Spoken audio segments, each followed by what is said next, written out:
More hypocrisy on the left. They're just so good at that, hypocrisy.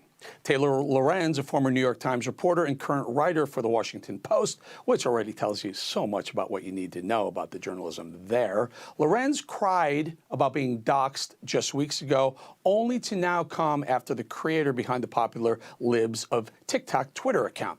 Lorenz attempted to out Libs of TikTok creator just weeks after appearing on MSNBC's Meet the Press, breaking down the online harassment she says she has experienced. Now let's bring in Amber Athey, Washington editor at The Spectator. Amber, tell us now, you have a little experience in some of this stuff. Tell us how you read this. Taylor Lorenz crying on MSNBC, crying about being doxxed, about being outed, and then she turns around and does it aggressively to Libs of TikTok account. Eric, this is the behavior of a sociopath. This is someone who manipulates their audience using this emotional response to try to constantly paint themselves as the victim when they are, in fact, the aggressor in so many situations. The reality is that Taylor Lorenz has built her reporting career on doxing and harassing people and sticking her followers on them to try to destroy their careers. She did this with Steph Curry, who is the CEO of the travel company Away. She tried to do this to Mark Andreessen by fabricating this idea that he had used a racial slur in a clubhouse room. She created all of this strife in the Conway family by reposting the TikToks of Claudia Conway, their teenage daughter, and profited off of their misery, and now is going after this account that so brilliantly exposes what's going on left-wing TikTok merely by reposting those videos. And somehow she has justified this by claiming that this person is somehow a public person, even though they have wanted anonymity because of concerns about their personal life and their career. And worst of all, Taylor Lorenz showed up at the homes of her relatives to try to advance this story and intimidate her into silence. Is this where we are, Amber? Is this where we are, where journalists are so craving a story that gets clicks that they'll actually show up? And doxing is horrible. It's just an awful thing. No one should do it. No one should have it done to themselves. But someone who complains about being doxed and then does it, that's terrible. But now we're knocking on family members' doors and sending nasty email. Where are we in journalism now?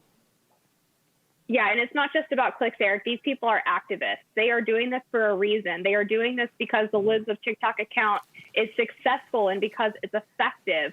And she got her information, and I'm referring to Taylor here, she got her information from Antifa-linked Twitter accounts and then Media Matters researchers. So this is a coordinated left-wing effort to shut down what is a very successful account in terms of exposing the left. And she's doing this for political purposes. She's doing this because she believes that if you are showing parents and Americans what is happening in their children's schools and what kind of content they're being exposed to on social media, that they'll no longer be able to push their crazy left-wing gender and racial ideologies. And this is what's happening. So Media Matters, and we know it's a liberal think tank who are very aggressive. They watch a lot of conservative television and websites and whatnot, and they're very actively, taking quotes out of context. They'll post it, and the problem is, okay, fine. So it's just a left-wing rag that no one really cares about. There are people at the Washington Post, at the New York Times, some real credible media publications who are reading that stuff and then doing what Taylor Lorenz did, take what she saw over at Media Matters and then running with it, giving it more status than it probably should have. Exactly. They are giving credibility to an outlet that is dedicated to left-wing activism and is funded by all sorts of left-wing billionaires, most notably, of course, George Soros.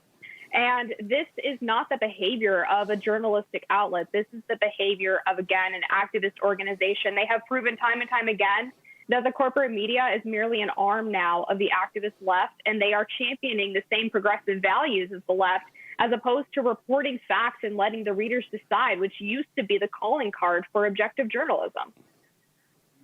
Amber, real quickly, you've had a run-in recently with the woke mob. Tell us about that before we go. Sure. I was recently fired from my gig on the radio station WMAL for making a joke about Kamala Harris' State of the Union outfit, which was seized upon by these same left-wing activists that were upset that I opposed the idea of transitioning children to different genders than the ones that they identify with. It's amazing, and I remember that post. He was wearing a brown outfit, and you said something like it looks like a UPS or something, and then they fired you. It's just incredible. It's incredible, the left's sensitivity. Meanwhile, I remember how they just destroyed Trump and the Trump family for much worse things, and they kept their jobs. Amber Athey, thank you for joining us. Thanks, Eric.